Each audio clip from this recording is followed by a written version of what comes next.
Let's hope so. Hello and welcome to ABW Live. No tears here, no tantrums, Richard, no shouting, no screaming, no breaking anything. Sometimes these things happen, don't they? You're right. Yeah, not too bad, pal. How are you? Well, there was a massive queue at the drive-through, which is why we're late. And I've just gobbled down 17 cheeseburgers and my own waiting chicken. So, cockle-doodle-doo. Tremendous. I was just watching while I was waiting. I was watching Tom. Tom started the show with his head in his hands. Tom wasn't happy. Then I was watching Amanda, Sophie, and Kev Campbell, and there was lots of F-bombs, and none of those were happy at all. So these things just happen sometimes in football. I don't believe in bad luck and good luck, but if there was such thing, at least we've got all of our bad luck out in 2 games, because that wasn't a penalty, and the goalkeeper, he come out at such a pace. There wasn't really much he could have done about it, and he just misjudged it all, didn't he? So, what do you think of the lineup? And what's your thoughts of the game in general? Because that probably means that you don't agree with me. Well, we'll get to. I kind of do actually. My thoughts on the lineup were, I was really positive. I saw, it was the as without Aubameyang, who just come back from his personal time off. It was the strongest side as we could have picked. I was happy for Pepe to be out there, happy for Smith Rowe to be starting Partey. Apart from Tierney, who's still in the knacker's yard a little bit. I was very, very happy, and I was buzzing. I was fully expecting us to put in a good performance straight away. I don't know about you. Yes, as soon as I said that, I heard someone's car outside making a lot of noise. Yeah, I saw it all, and I wasn't expecting Saka to play after his issues with Arteta. Wanted to make sure that the young players don't get played until they can't move anymore, so that's good. I wasn't too worried about Tierney not playing, because Cedric in the last couple of games has really shown what a bargain player he was and what a really good player. Like I said at the time, you don't play for Portugal and win the Euros and be their number 1 left back if you're a shit player. And I always thought he was pretty good. Yeah. No. I'd say I agree. I wasn't. I went into that game absolutely buzzing for it. I was actually looking forward to the game, and it proved so in the sense of that how well we started. Yeah, well, talking about how it started, let's get into the start of it all. Well, again, 2 games in a row, we should have scored within the first minute. Saka chance, amazing long ball, pinpoint lob pass by Partey. We should have scored in the first minute. Was he unlucky, or was it a case like the Lacazette in the last game? It was just too early. And not, I say that, can you be too early to score a goal, or can your mindset not be ready to go, like seeing a spider on the bed when you just woken up? You just look at it and go, oh, this isn't right. And did he panic? I don't think he panicked. It was, it was just one of those things. It's like, on another day that will hit the inside of the post and it will go in. Unfortunately today it hit the post and came straight back out again. It was a lovely ping from Partey. It was clearly a design, because we did it multiple times in that first half. Bellerin off a short, Saka off a long, and then as soon whichever one's in the space, invariably it would have been in behind, because I know Wolves like to press and come up high, and we got in behind time and time again, kind of thing. And it was just one of those things, like I say, you could do that another 6 or 7 times and that will hit the post and go in. It was just, unfortunately, just one of those things that didn't go for us tonight. Much like a Sunday roast, we all want to get to the pudding as soon as possible. So let's get through these bits so we can get to the juicy. What are we having for pudding? Anything in particular? I've got a McFlurry and an apple pie. Mixing reality with football there. Right, 3rd minute, Cedric ran down the left, zigzags through the defence, puts the ball into empty space for Saka to go and get it. So Saka had to take a couple of steps back to go get the ball, and he had a shot at the keeper. Again, could have been 2-0 up within 3 minutes. Like I said, Saka is so good. He's brilliant, isn't he? That kid is just whatever position you put him in, he excels. Is that? Oh my goodness! Is that a donation you just got there, Dani? It certainly is. It's Petito 100 from sunny New York. He is given us $5 dues. He says, "At what minute did you guys start laughing and stop crying?" For me, it was the 90th minute when the goalkeeper kicked the ball back for a corner. I don't think I ever. I've been watching football long enough to just go. Sometimes it just isn't your day. These things are going to happen. There's no point shouting. In fact, when we scored that goal that coming up that was disallowed, I was applauding and shouting, "Oh my God, you dirty fucking bastard!" So Sean's mum went, "Oh, we conceded a goal." Just like that. And I said, "No, we've scored." Thank you very much, Petito. I will get that, and we will put that towards the hashtag Find the Pirate Fund, because have you seen him any time in the last month? Because I haven't seen him. I've got no idea who he is. Missing. I've been looking out on the horizons for pirate ships and galleons. Yeah. I haven't seen him. Bless him. Bless We'll him. have to. All these donations. We'll have to build an entire social media platform just for him. We can call it, I don't know, pirates.com, and he can. He's got 172 characters. I don't know why. So he can tweet all about the French league, and nobody will ever ban him. Well, his team did beat Lorient, the French Leyton Orient, did beat PSG 2-1. And but Dani, amazing. How will he ever know? How will he ever know? He doesn't know. I think Somalian pirates have got him, and I think they want $10 to get him back. But they can keep him. He can do a Somalian pirate podcast all on his own. We're getting off track now. Thank you very much, Petito. Very kind of you, mate. So where were we up to? Good job I wrote this down, isn't it? Oh yeah, second chance to get a goal. Yeah, again, we started out like the house on fire. We seemed extremely up for it. With the movement was brilliant. The confidence was high. It's the other thing that I noticed, that Wolves were scared of us, in the sense of they were backing off us and allowing us the space, because they knew that they needed to try and funnel back and get into some shape, because they knew we were going to hurt them. And that's one of the things that confidence and a winning mentality and a good run will give you, because like this time, a month and a half ago when we were dog shit, teams don't care if we got the ball. They're going to come and they're going to press us and they're going to harry us and try and get the ball off us. Where they're not doing that now because they fear us, because we're in form. Partey is back and he's absolutely purring as a Rolls Royce of a player. Saka so dangerous with either foot, and it was brilliant to see. And I thought, oh, this is brilliant football. I was really enjoying that first half. It was absolutely fantastic. That's why I think, as I'm sure we're going to come to a little bit later, we're ending the show at 46 minutes. We're giving up, turning off at 46 minutes, and if we stop the count, it officially hasn't happened. Oh God. That's why I didn't do the whole crying thing.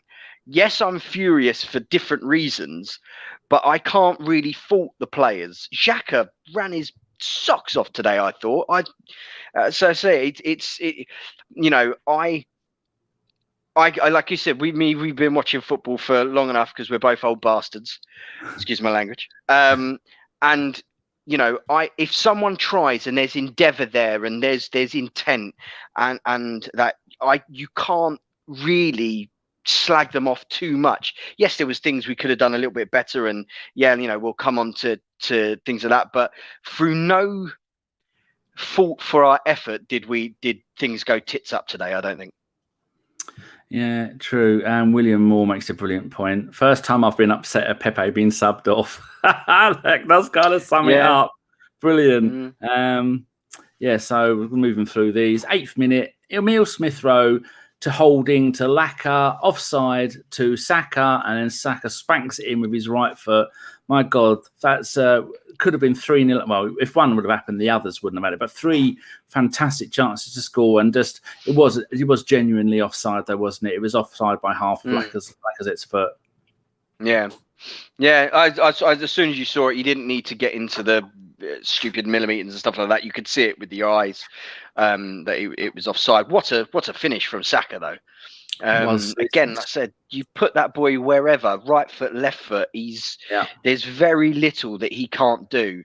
It was unfortunately that half a toenail offside, but it was a correct decision. Jolly good. Let's go and have a look at Mike and Andy. If you there you go. They are. I'm going to go and do this. Unmute the site. Let's all watch their podcast with Arsenal legend Lee Dixon. There's Owen, top left, who's going to be on the podcast coming up soon. A couple of scumbags down the bottom. I don't know who they are. Don one. Don's cheating on us. I'm not having that. See, we've got Lee Dixon on Bergkamp Wonderland. Hello, Lee. How was it? With Dennis Bergkamp? Getting better, which is good. We've got the I wonder if anyone's going to go and tell them they're watching their show. We've got the either that or floods of our listeners are now going to go over to theirs in droves. A really good character. Well, you'd probably be better off going over there and watching their one. It's probably going to be more fun. But go the Gooners podcast people. Go and give them a follow. Go and watch the Lee Dixon show later because, quite frankly, they're scumbags and they can all get lost. Got rid of them. Right, get rid of that. So next point we're up to is 11th minute. Now Cedric, fantastic. 11th minute, I've put Cedric has been outstanding. Attacking then on the edge of our box, puts a foot in, gets the ball, gets up and runs away with it. How impressed were you with Cedric tonight? Oh, actually 13th minute, Cedric does it again, just takes the ball off of them and runs off with it. Twice within the space of 3 or 4 minutes, he's been attacking, got back, got the ball and run off again. Is it time to move him to right back? Can he do that at right back? Is he naturally a left or a right back when he was at Southampton and Portugal? Left, isn't he was a right back. No, he was a right back. Was he? As far as I'm aware, I don't know if he did for Portugal. I'm fairly certain he was a right back. People in the chat box can correct me if I'm wrong, but I'm fairly certain he was a right back. Again, let's say I thought for the most part, up until he started to get a bit tired and the game got a little bit stretched, I thought he dealt with Traore fairly well for the most part. I think it works well when he has a left footer on his flank with him on the left hand side. I think because I noticed like I said, when Aubameyang's played there, or even when Willian's played there, and when Martinelli's played there with him, they're both kind of looking to cut back onto their left foot. Onto their right foot, sorry, and cut back inside. Whereas if you've got that natural left footer, it gives you both options when we're attacking. I'll say I was a bit gutted when we hooked Pepe. I thought we still had some dangerous moments with him on the pitch. But Cedric has been, I've long been I'm not just saying this to be trying to be an after time. I've long been a fan of Cedric ever since I think one of the first times I really noticed him was in the was it the 2016 League Cup final when it was like Southampton v Man United. I think he's a very solid right back. And yeah, I mean, like I said, in saying that, and I know I don't think Bellerin did very badly or anything like that. I'm not saying, okay. And I don't think I'm saying anything. Yeah, I thought he was decent as well tonight. I don't think anybody was actually bad. No, not really. No. That's why it's so frustrating. Really. But I mean, that's also why, like I say, I'm not slagging off the players, or I'm not, like you said, unfortunately, shit happens. What I am annoyed at is, that said, the state of the referee, and yeah, I say I'm sure we'll come on to that. Just ridiculous. Sian's apparently going to put some decorations in the loft, so there might be some background noise, people. You'll have to forgive her. I shall flog her later. I agree with what you were saying. No one's really bad. That's what makes it so annoying. 22 minutes. Speculative shot from Wolves. Leno parries it. Holding clears it out. Great Leno's save. Was that a kind of a vision of the future with Wolves? Because they must have done it 4 or 5 times during the game. Just gone, fuck it. Have a bang on that, as Ray Winston would say. And it worked once, but once was enough. then I've got Emile Smith-Rowe. Is so hard to mark as he goes in every position all over the pitch, and they just keep following. They can't just keep following him all over the place. He was at one point he was playing striker, left wing, right wing, central midfield, defensive midfield, tracking back, getting the ball. This is what we want from a number 10, isn't it? Okay, we'll move on. 29th minute. Bowley challenge on Saka. Not a penalty, was it? Saka was almost running away from goal. Yeah. I think Saka was anticipating contact, and it was. Yeah. I don't want to really say it was a dive, but it was. Because he didn't roll around on the floor or appeal for anything. I think he was expecting contact. It never came. I kind of I needed to watch it again, kind of thing. But I thought he actually even hit Saka on the knee and shouldn't have even been a corner. But hey ho. True. Right, our goal, 32nd minute. All I put was Pepe goal. Just a zigzag, a drag back, a shimmy shammy, wonder goal. Do you want to go into any more detail than that? Yeah, I think you've kind of summed it all up. Two nutmegs, I think, in that little passage of play from Pepe. The difference in him has been quite startling. The desire and the aggression in his game is been much improved. Like I said, because we got a little bit of a bobble and a little bit of it was like 50% luck, 50% skill with the first nutmeg and getting round. I can't remember who was it. Sasado? I can't remember the Wolves right back, but it was again. A couple of months ago, he's not making that challenge. He hasn't got the desire or the confidence or the aggression to do that. He probably just shit, I've lost it, and he's given up on the ball, which is one of the things that for me is unacceptable in any say footballer. Like I say, it was a wonderful after the second nutmeg. To curl that in with his right foot, just absolutely stunning. And again. It's amazing what confidence can do for a footballer. We've seen countless times before where he's been really, really reticent to ping it with his right foot, and it's almost been to his detriment because defenders know he's not going to do anything on his right foot, so you just stand on his left. And it was a wonderful, wonderful curling effort. And again, it was no more than what we deserved for an absolute dominant. First half performance. Agreed. Yeah. Right. A couple of quotes from Rudy, as always, coming up to the penalty. Arteta on the Luiz red card. I have just seen the replay 10 times in 5 different angles, and I cannot see any contact. And Rudy has followed that up with Arteta on Matt Ryan, our backup goalkeeper. He had a muscular issue in the last 2 days. He hasn't been able to train. Hopefully, we can get him back for the next few days. I mean, that's a whole. That's a whole thing on its own. K-Man says 5 red cards so far this season. I've only got 4. Luiz 1, Xhaka 1, Pepe 1, Bernd, Leno 1. Someone earlier I saw tweeted that we had 6. So, yeah, according to Transfer Market, we've only got 5. Has Luiz been sent off this season already? I can never remember. Yeah, he got sent off against Leeds, didn't he? He got absolutely fucking duped in by that Alioski geezer. Well, I mean, they sort of touched heads and this season red card. He got 1 today. No, he's only had 1. That was today. Yeah, I think he's been.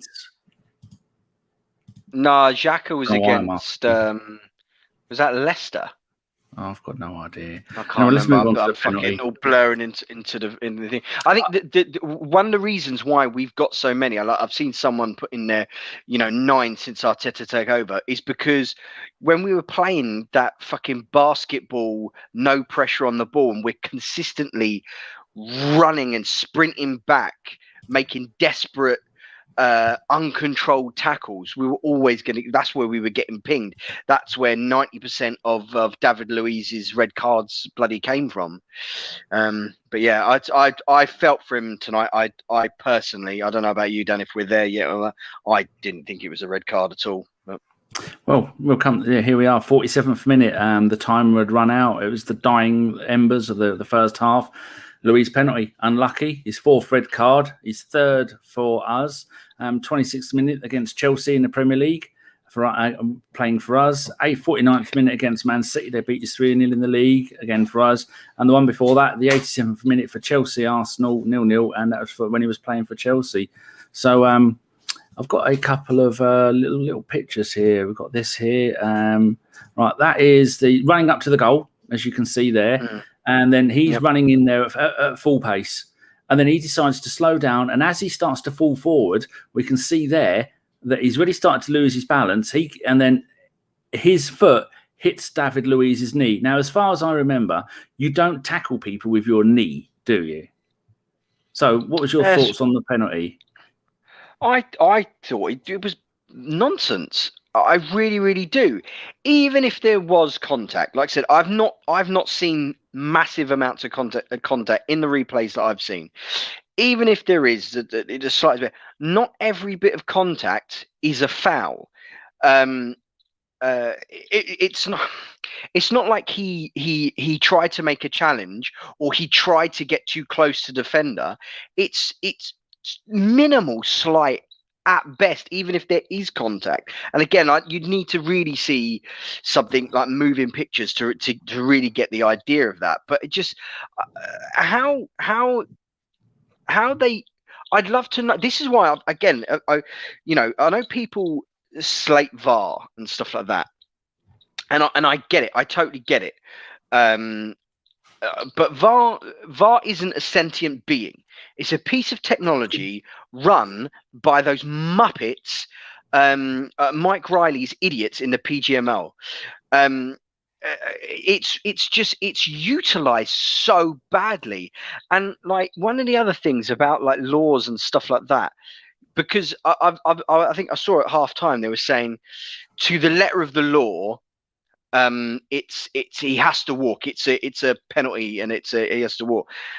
And I think it's utterly bollocks. There's no common sense taken into account with this issue.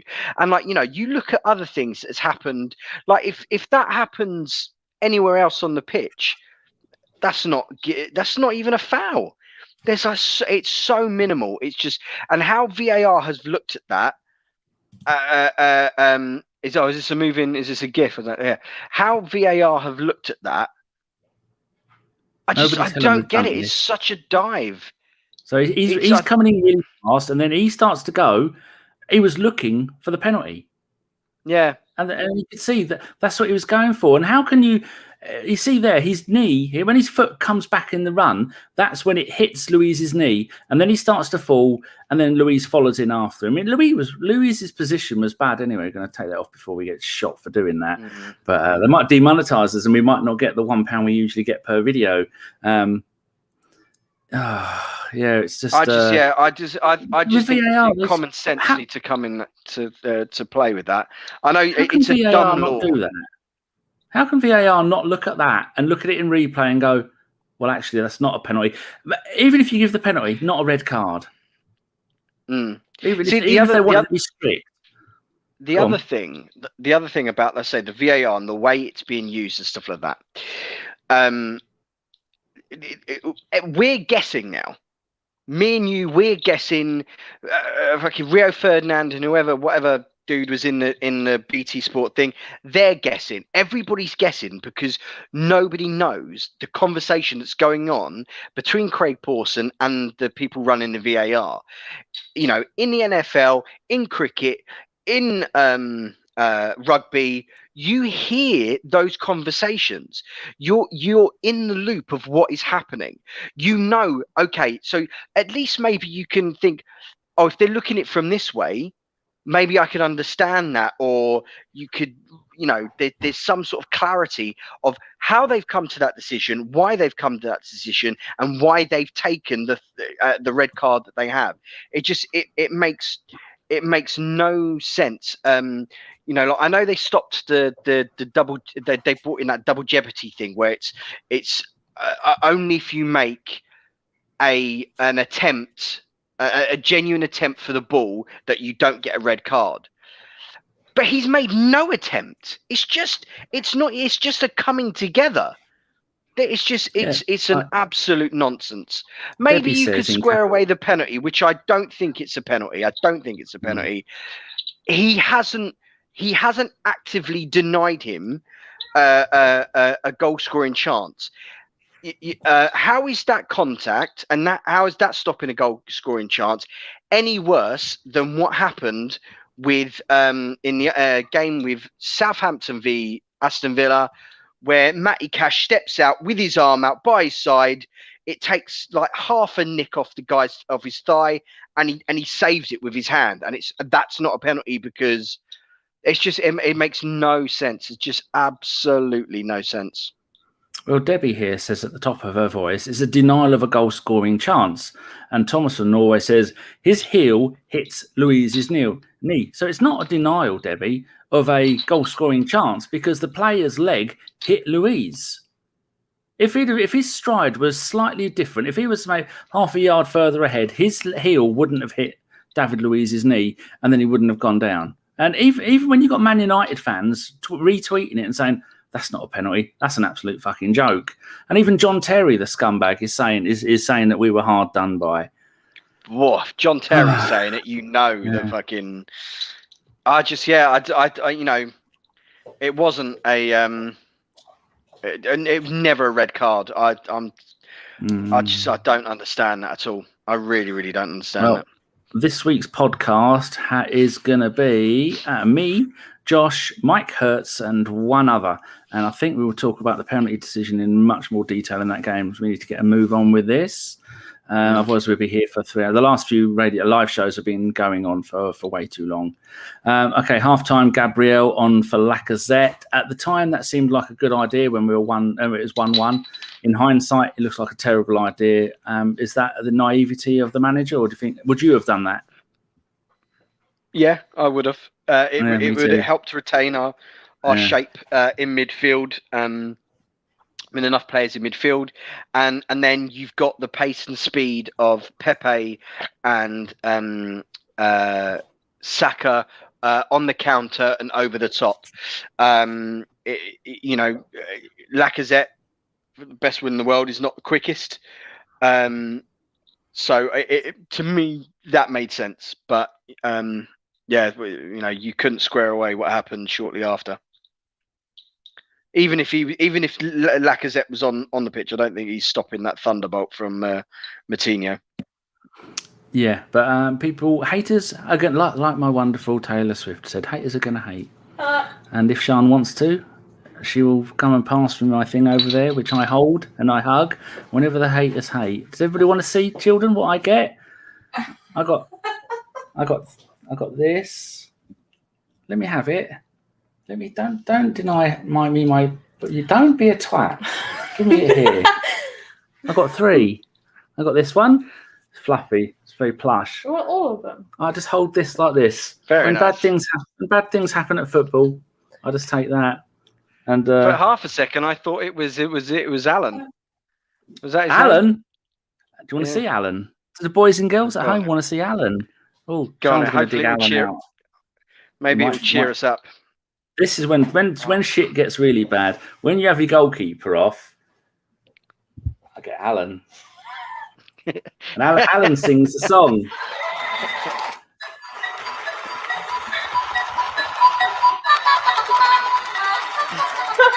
You don't get this content on AFTV, do you?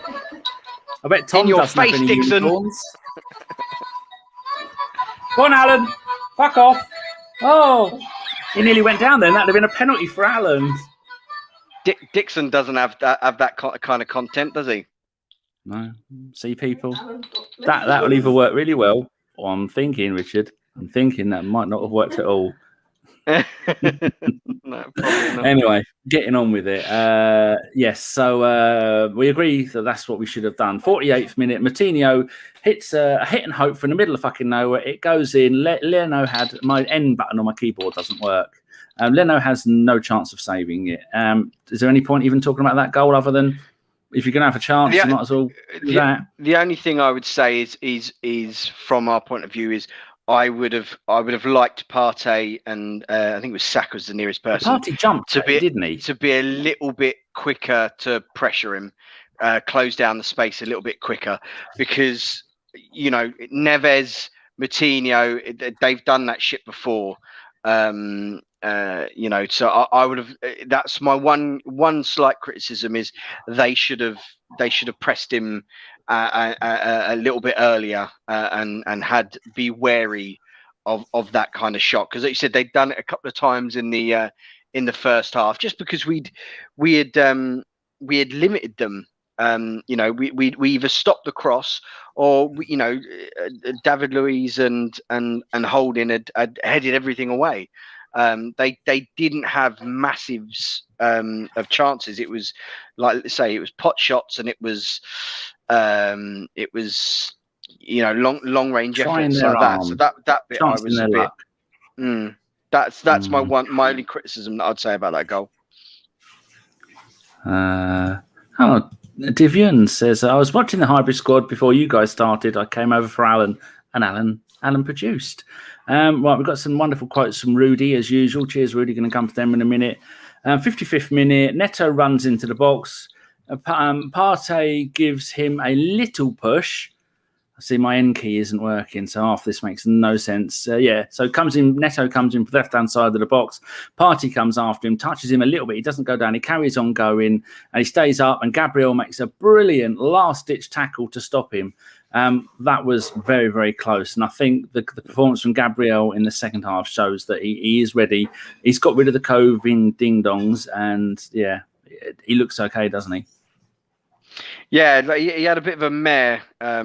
Was it the Crystal Palace game that he played? He was a bit ropey because it's Southampton. He hasn't, Southampton. Sorry, Southampton. Well, he hadn't played. COVID is a absolute son of a bitch. Makes you knackered. And it was always it destroys and rips apart your lungs. So it was always going to be a little bit of a road for him to come back. So, but he's going to be thrown in the deep end again, fit or no fit. He's obviously going to be starting the next couple of games.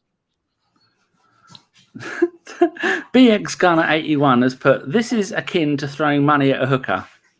Thank you. Not quite sure what you mean by that. Right, we're going to come up to the Aubameyang on for Lacazette in the 60th minute. Aubameyang didn't really do much. Sad to see Pepe Aubameyang go on off. for Pepe, you mean? Yeah. What did I put? Oh, for Lacazette. You said Lacazette. Yeah. I can't even read my, because I'm so angry that look. Here's my keyboard. I'm not going to show you. I've got the dash sign where the keyboard, the N should be, and then the underneath it doesn't work. They're sending me a new keyboard though, because it's not even a year old. 71 minute. So angry that you just started bashing the keyboard. No, I can't. It's lovely. 71st minute. Another long distance shot, but Leno catches it, which he did to all but one of those shots tonight. 72nd minute. The Leno sending off. Right, going to go back up through my chat, and hopefully I'm going to find the comments from Rudy Rastos again. He says on Leno's red card. Reporter. Yeah, indeed. He should have a hat. I imagine he makes the decision in a split second, and naturally he tries to stop the ball. There's nothing he can do. The way we lost the game really hurts. It's painful. And finally, Arteta on how close Tierney is. He wasn't close at all. Hopefully, in the next few days, he'll be feeling much better. See if there's any more quotes down there. Don't think there is. Oh, here we go. Rudy again. Arteta on VAR. If they got it right and they can justify that they got it right, I put my hand up and apologise. But the only thing I'm saying is I am sitting here and I cannot see any contact, and that's really frustrating because it's a big, big moment in the game. So, my notes for it. 72nd minute, Leno red card, came out for the ball, jumped, misjudged his jump, misjudged his speed, misjudged the entire situation.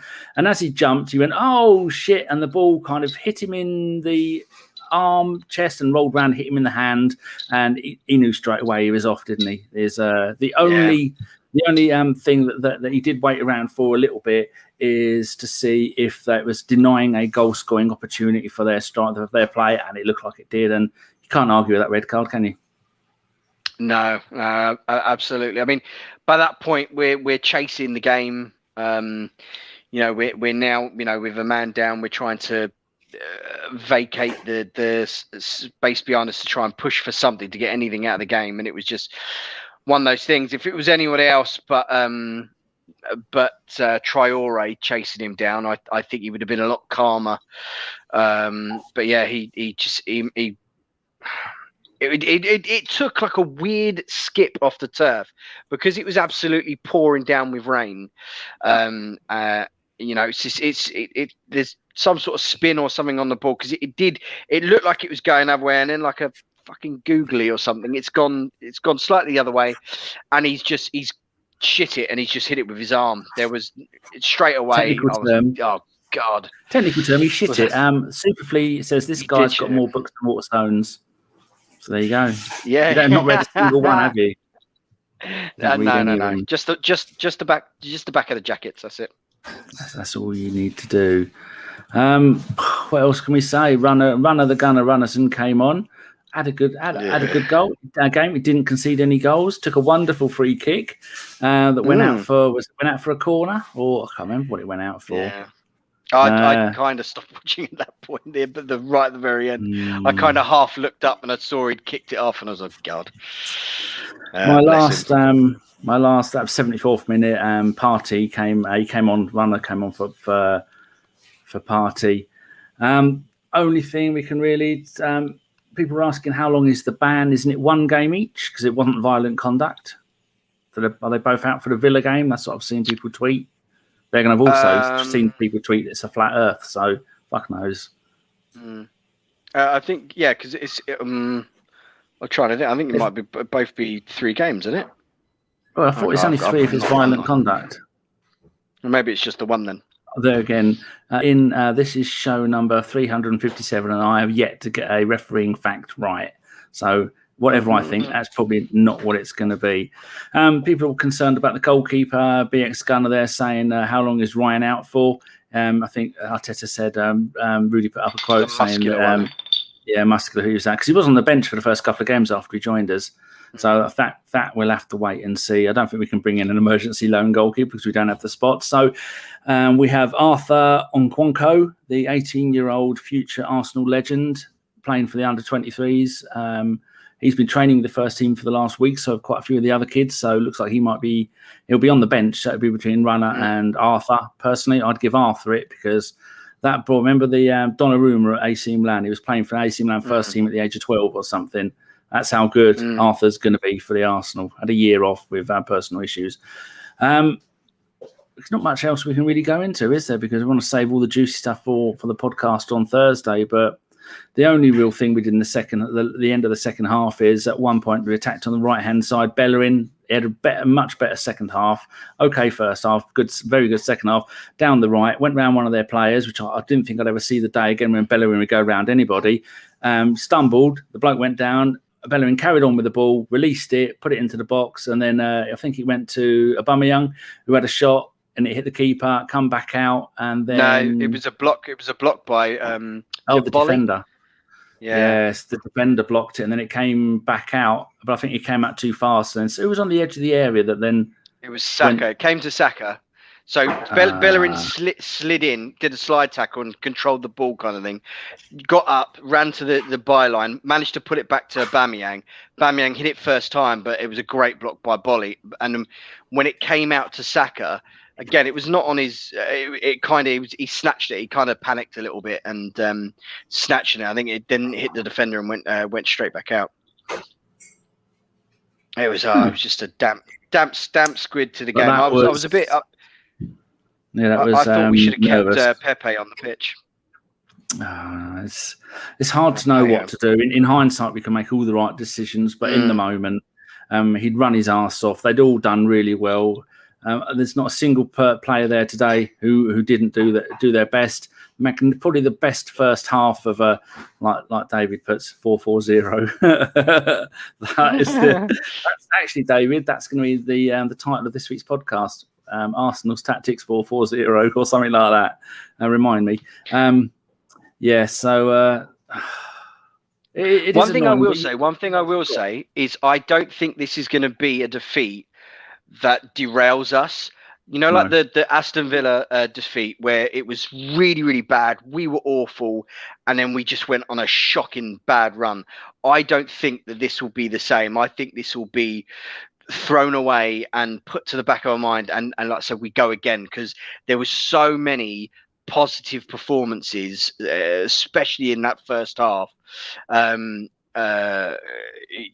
us to not completely derail our season. Loki says, do you have Fly Fishing by J.R. Hartley on the bookshelves? If not, get the Yellow Pages and go and have a look. You might be able to find it. I'm thinking what else we can. I think that's it now. I think we've covered everything. It's only 4 days until we can do something about this. Up against Villa, not a great team. They've got a really good goalkeeper. I can't remember who he is. I've heard that he's pretty good. You've got Grealish and Barkley in midfield. They've just bought a new midfielder from Marseille. They don't really have anybody up front who regularly scores. You've got the young bloke who's an Arsenal fan that they got from Brentford. So Ollie Watkins. Yeah, but he's very at that young age. You very rarely do you get someone scoring goals regularly. Hat-trick against Man United, wasn't it, or Spurs or something like that. Or no, Liverpool in the 7-2. Hat-trick there, struggling to. He's got a touch of the Theo Walcott's now, but we'll cover all this on this Thursday's podcast. Thank you very much to Petito100 for stuffing some dollary-doos down our pants. If anybody does see Chris, do let us know. I can't get him to tweet us because he can't. He's got the now. He doesn't watch Arsenal because without any fans, there's an atmosphere and he doesn't like it. Poor old boy. But positive things we can take from this: no more injuries, and everyone's playing really well. Cedric playing magnificently down the left. First half was probably, would you say, the best first half of football we've played this season? It's up there. It's definitely up there. It was really positive. Really positive. And then Stefan says a great free kick by Runnison. Well, what better way to end a podcast?